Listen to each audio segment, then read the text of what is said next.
देखो बच्चों, जब हम लोग स्ट्रेस की बात करते हैं तो हमने लास्ट क्लास में हमको स्ट्रेस के बारे में बताया था कि एक बॉडी पे हम जब लोड लगाते हैं तो लोड की वजह से स्ट्रेस प्रोड्यूस होता है बॉडी में। और बेसिकली स्ट्रेस मतलब एक तरीके से हम बताते हैं कि स्ट्रेस इसलिए कैलकुलेट करते हैं कि बॉडी की स्ट्रेस बियरिंग लिमिट होती है, ब्रेकिंग स्ट्रेस लिमिट होती है। अगर वो स्ट्रेस ब्रेकिंग स्ट्रेस से कम रहे तो ही बॉडी स्टेबल रहती है, वरना वो बॉडी क्या हो जाती है, टूट जाती है। ठीक है, तो हम जब किसी एक बॉडी की स्टडी करते हैं, जब एक बॉडी पे लोड लगाते हैं तो लोड की वजह से क्या प्रोड्यूस होता है, डिफॉर्मेशन। क्या प्रोड्यूस होता है? अगर आप जैसे कोई रॉड है, जैसे एक रॉड है, इस पे आप फोर्स लगाओ ऐसे, तो जब फोर्स लगाओगे तो इस वजह से रॉड पे जब फोर्स लगाते हो तो इसकी लेंथ इंक्रीज या डिक्रीज हो सकती है। वो तो डिपेंड करता है आप फोर्स कैसे लगा रहे हो। जैसे ऐसे फोर्स लगा रहे हो तो इससे लेंथ क्या होगी, डिक्रीज होगी। कंप्रेशन कर रहे हो तो हम लोग स्ट्रेस पढ़ते हैं, स्ट्रेस के अलावा मतलब लोड पढ़ते हैं, लोड के अलावा एक टर्म पढ़ते हैं डिफॉर्मेशन। क्या पढ़ते हैं? डिफॉर्म। अब डिफॉर्मेशन के बारे में भी हमको पढ़ना बहुत जरूरी है। मतलब डिफॉर्मेशन मतलब हम ये पढ़ते हैं कि जैसे आपने किसी बॉडी पे लोड लगाया तो उस पर उसकी वजह से कितनी डिफॉर्मेशन प्रोड्यूस हुई। जैसे आप लोग बेंच पे बैठे हो तो बेंच पे जब आप बैठे हो तो उस बेंच में कितना उसकी लेंथ में चेंज आ रहा होगा। अभी आप इस रूम में जब बेंचेस पे बैठे हो तो शायद आपको लग ना रहा हो कि आपके बैठने से डिफॉर्मेशन हो रही है, बट हो रही है डिफॉर्मेशन हो रही है। अब डिफॉर्मेशन की जो कैलकुलेशन होती है वो उसके लिए हम एक नई क्वांटिटी इंट्रोड्यूस करते हैं जिसे कहते हैं स्ट्रेन। स्ट्रेन क्या होता है बच्चे? ऑल दो स्ट्रेन के बारे में डिटेल में हम थोड़ी देर बाद पढ़ेंगे, बट स्ट्रेन जो मेनली होता है वो होता है चेंज इन कन्फिग्यूरेशन अपॉन ओरिजिनल कन्फिग्यूरेशन। इस फॉर्मूले से निकाला जाता है।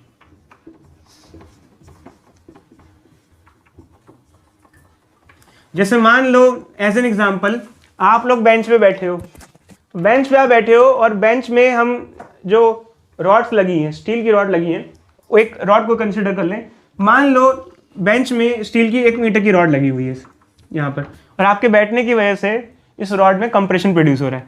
इसकी ओरिजिनल लेंथ कितनी है? मान लो 1 मीटर, और आप जब बैठे तो उसकी वजह से 0.01 mm का कंप्रेशन आ गया, या फिर 0.1 mm का कंप्रेशन आ गया। मान लेते हैं कि आपके बैठने से रॉड, जिस बेंच पे आप बैठे हो उसकी रॉड में कंप्रेशन आ गया 0.1 mm का। तो जो कंप्रेशन होगा, जो डिफॉर्मेशन होगी, उसके लिए हम लोग स्ट्रेन टर्म यूज करते हैं, स्ट्रेन। तो अगर हम स्ट्रेन निकालेंगे कि कितना स्ट्रेन प्रोड्यूस हुआ है, तो स्ट्रेन होगा चेंज इन कन्फिगरेशन मतलब change in length, original configuration मतलब ओरिजिनल लेंथ। तो कितनी लेंथ में चेंज आया? 0.1 mm, और ओरिजिनल लेंथ कितनी? 1 मीटर। बट यहाँ पर आप इसको काट नहीं पाओगे क्योंकि ऊपर mm में, नीचे क्या है, मीटर है। तो आप mm को क्या कन्वर्ट कर लोगे मीटर में? क्या हो जाएगा? 10⁻³ मीटर, और क्या हो जाएगा? 1 मीटर। मीटर से मीटर कन्वर्ट कट जाएगा, क्या आ जाएगा? 1 × 10⁻⁴।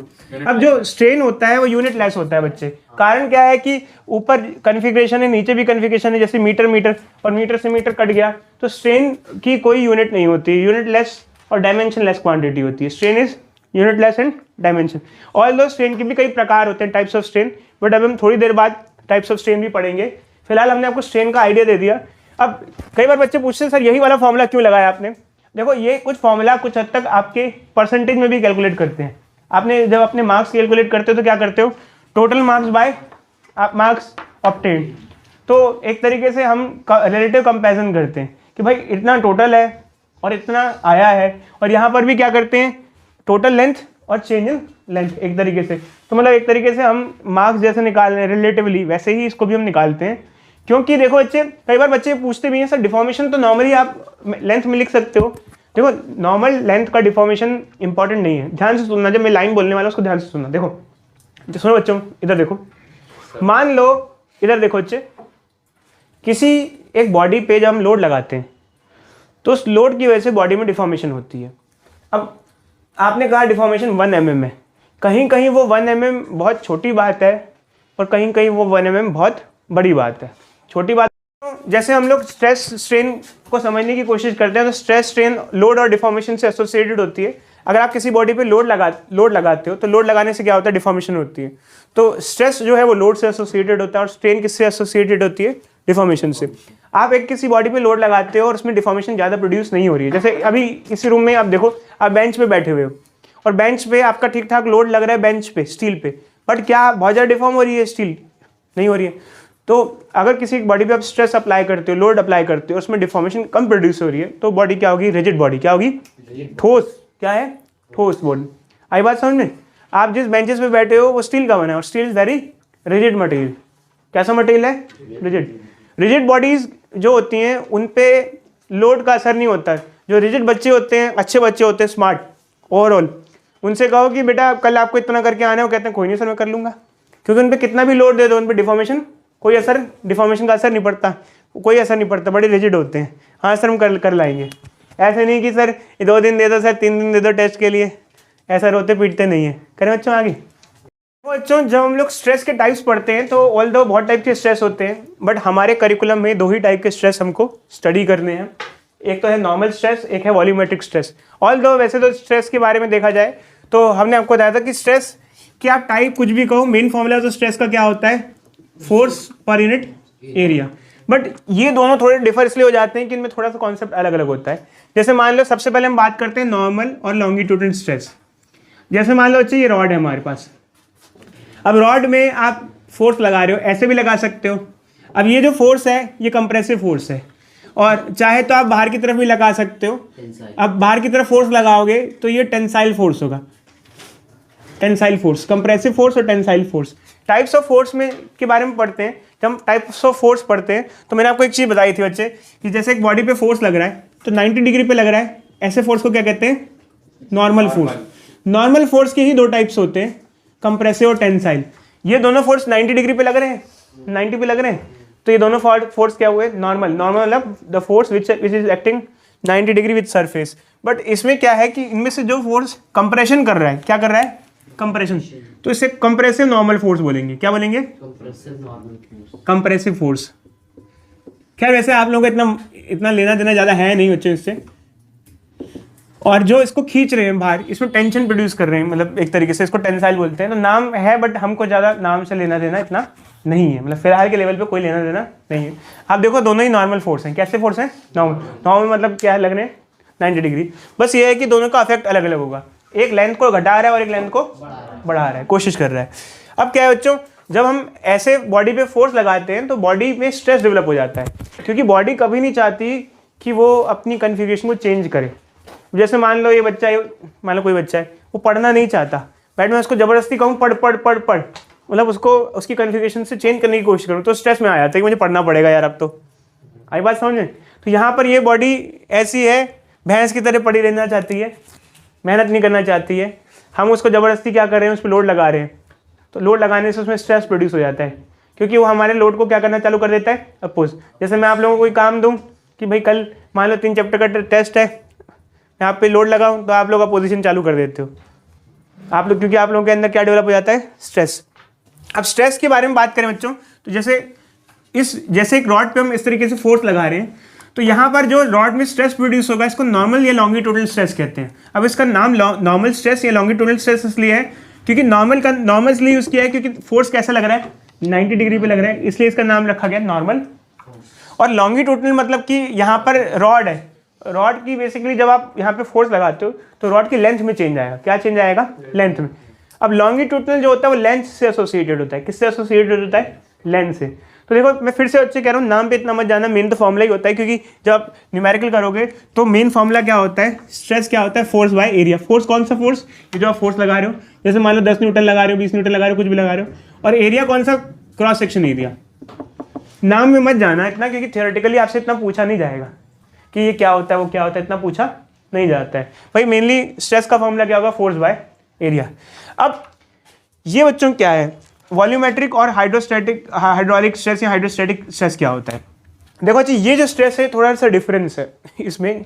अब इसमें थोड़ा सा कॉन्सेप्ट अलग लगता है, ऑल्दो मेन फॉर्मूला तो उसका भी सेम ही होता है, बट आप यहाँ पर थोड़ा आप डीपली समझना इसको। देखो जैसे मान लो हमारे पास एक बलून है, हमने उसको फुलाया, इधर देखो बच्चे, हवा भरी उसको, और हवा भर के हम उसको पानी के अंदर ले गए। कहाँ ले गए? पानी के अंदर। अब जब पानी के अंदर हम ले जाएंगे तो मैंने बताया बच्चे पानी के अंदर प्रेशर बढ़ जाता है। क्या हो जाता है? प्रेशर बहुत बढ़ जाता है। अब प्रेशर बढ़ जाता है, बहुत ज़्यादा प्रेशर लगने लग जाता है, तो वो जो प्रेशर होगा इस बॉडी को क्या करेगा? कंप्रेस करेगा। क्या करने की कोशिश करेगा? कंप्रेस। आपको पता होगा जो डाइवर्स होते हैं वो डाइविंग सूट पहन के जाते हैं। क्यों? क्योंकि हमारी बॉडी पे प्रेशर लगता है बहुत ज़्यादा, पानी का प्रेशर लगता है, फ्लूइड के अंदर प्रेशर बहुत ज़्यादा हो जाता है। तो होता क्या है कि जैसे मान लो पानी का बलून है, उसको हमने पानी में डुबो दिया ज़बरदस्ती, अब ये जो प्रेशर होगा, ये प्रेशर क्या कर रहा होगा, इसको कंप्रेस करने की कोशिश कर रहा होगा। मतलब प्रेशर एक तरीके से लोड का काम करेगा और डिफॉर्म कर रहा होगा। क्या कर रहा होगा? डिफॉर्मेशन। समझ रहे हो या नहीं समझ रहे बच्चे? Due to the pressure of water या हाइड्रोलिक प्रेशर, जो पानी का प्रेशर होगा वो इसको डिफॉर्म करने की कोशिश कर रहा होगा। इसकी वजह से, इस प्रेशर की वजह से जो बेसिकली स्ट्रेस प्रोड्यूस होता है, इसको वॉल्यूमेट्रिक, हाइड्रोलिक या हाइड्रोस्टैटिक स्ट्रेस बोलते हैं। इसके नाम अलग अलग कैसे हैं? वॉल्यूमेट्रिक इसलिए है क्योंकि जब इस पर फोर्स लगेगा या प्रेशर लगेगा बाहर से, तो इसकी वॉल्यूम में चेंज देखने को मिलेगा। क्या चेंज होगा? वॉल्यूम। कंप्रेस होगी ना इसकी वॉल्यूम, पानी में इसको डुबाओगे तो क्या हो जाएगी? कंप्रेस हो जाएगी, क्योंकि बाहर से प्रेशर ज़्यादा लग रहा है। समझ में आ रहा है बच्चों? बाहर से अगर प्रेशर लगेगा तो कंप्रेशन होगा। हाइड्रोस्टैटिक या हाइड्रोलिक इसलिए बोल रहे हैं क्योंकि आमतौर पे hydro is associated with water, तो पानी में ज़्यादा देखने को मिलता है, पानी में कंप्रेशन लगता है बहुत ज़्यादा, बाहर से कंप्रेशन आता है। शायद आपको ये पता हो या ना हो, बच्चे सबमरीन जो होते हैं उनको बहुत ढंग से डिज़ाइन किया जाता है, क्योंकि वो पूरा इतना भयंकर प्रेशर बाहर से आ रहा होता है फ्लूइड का, वो क्रश कर दे। एक दो बार तो ऐसा भी हुआ है कि सबमरीन में कुछ शीशे वीशे होते हैं, इतने ज़्यादा शीशे नहीं लगाते, वो टूट भी गए हैं सबमरीन्स में। मतलब इतना ज़्यादा प्रेशर है कि क्रैक पड़ जाता है वहाँ। बड़ा मतलब मुश्किल है, अंदर नीचे सी बेड पे बहुत ज़्यादा प्रेशर होता है, पानी का वाटर प्रेशर बहुत हाई होता है। हाँ बच्चे, वो अब अलग से पढ़ना। इधर देखो बच्चे, अब क्या होता है कि वहाँ भी प्रेशर का फॉर्मूला क्या होता है? फोर्स बाय एरिया ही, मतलब सॉरी, वहाँ पे भी स्ट्रेस का जो फॉर्मूला होता है वो क्या होता है? Force by area. स्ट्रेस कहीं भी होगा, फॉर्मूला क्या रहेगा? मेनली सेम ही होगा, फोर्स बाय एरिया। बट क्या होता है कि इसके केस में इसको थोड़ा सा अलग से लिखा जाता है। अलग से कैसे लिखा जाता है? इधर देखो, जैसे मान लो ये बच्चे, अब ध्यान से सुनना हुआ क्या। इधर देखो, फोर्स बाय एरिया को आप क्या लिख सकते हो?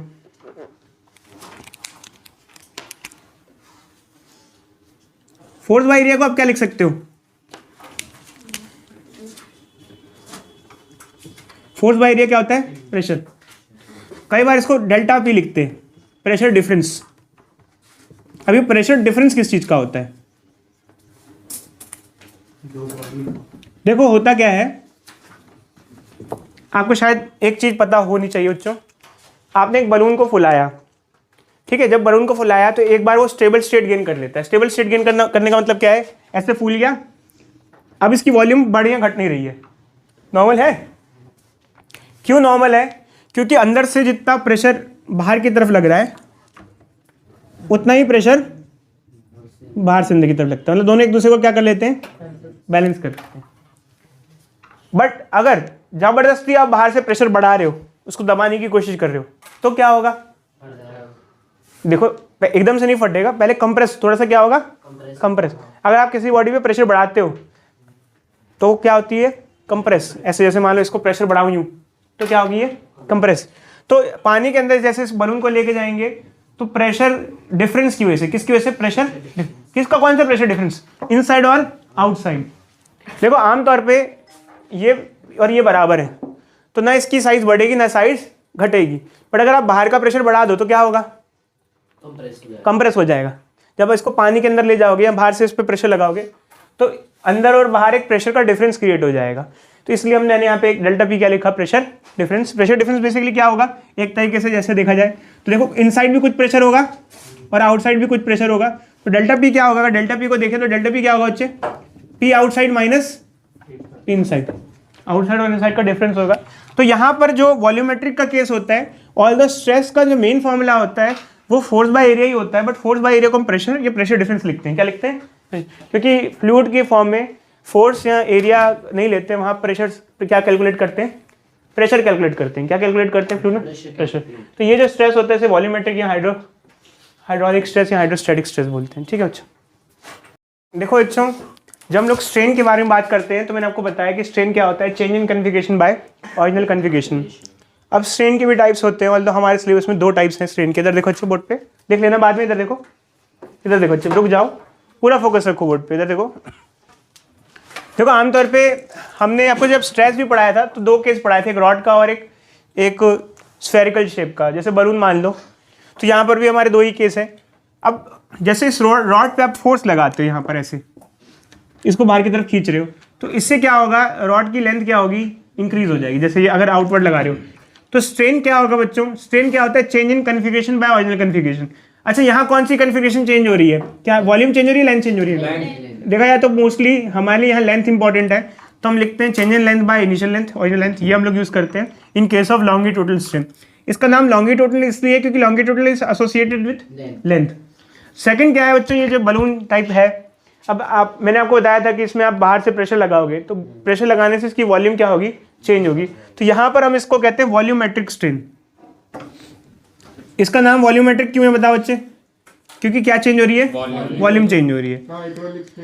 हाँ आप इसको बच्चे नाम तो कई दे सकते हो, मतलब जैसे हाइड्रोलिक वगैरह दे सकते हो, बट एक्चुअली मैं फिर से आपको कह रहा हूँ नाम पे इतना ज़्यादा मत जाना, आपको बस समझ में आना चाहिए कि रॉड के केस में हम लेंथ लेते हैं और स्फेरिकल शेप होती है जिस पे प्रेशर लगाते हैं तो क्या लेते हैं, वॉल्यूम लेते हैं। तो नाम पे मत जाना बच्चे, नाम तो 2-4 भी होते हैं, ठीक है। इधर देखो बच्चे, रुक जाओ, हाँ बता रहे हैं बच्चे, रुक जाओ।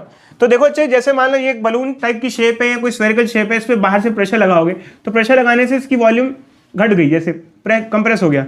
तो पहले इसकी वॉल्यूम अगर v थी तो अब v माइनस डेल्टा वी हो गई, मतलब डेल्टा वी कम हो गई। तो स्ट्रेन में क्या आएगा, change in volume by initial volume. Change in volume कितना चेंज आया, डेल्टा वी, और इनिशियल क्या है, v। अब यहाँ पर बच्चे पूछते सही नेगेटिव साइन क्यों लगाए, यहाँ क्यों नहीं लगाया? जब कभी कोई चीज डिक्रीज होती है तो साइन क्या लगाते हैं, नेगेटिव, और इंक्रीज होती है तो पॉजिटिव साइन लगता है। अब यहाँ पर भी अगर लेंथ, इधर देखो बच्चे, अगर ये फोर्स कंप्रेसिव होता, कैसा होता, तो कंप्रेसिव के केस में लेंथ बढ़ती है घटती, घटती। तो यहाँ एल नहीं होता, डेल्टा एल नहीं होता, क्या होता, माइनस डेल्टा एल होता। अब नेगेटिव साइन का क्या मतलब है बताते हैं। देखो नेगेटिव साइन जरूरी नहीं लगाओ, उसका लगाने का कारण क्या है, ध्यान से सुनना। ये जो वैल्यू है ये नेगेटिव होने के बावजूद भी पॉजिटिव आएगी, बता सकते हो बच्चे क्यों?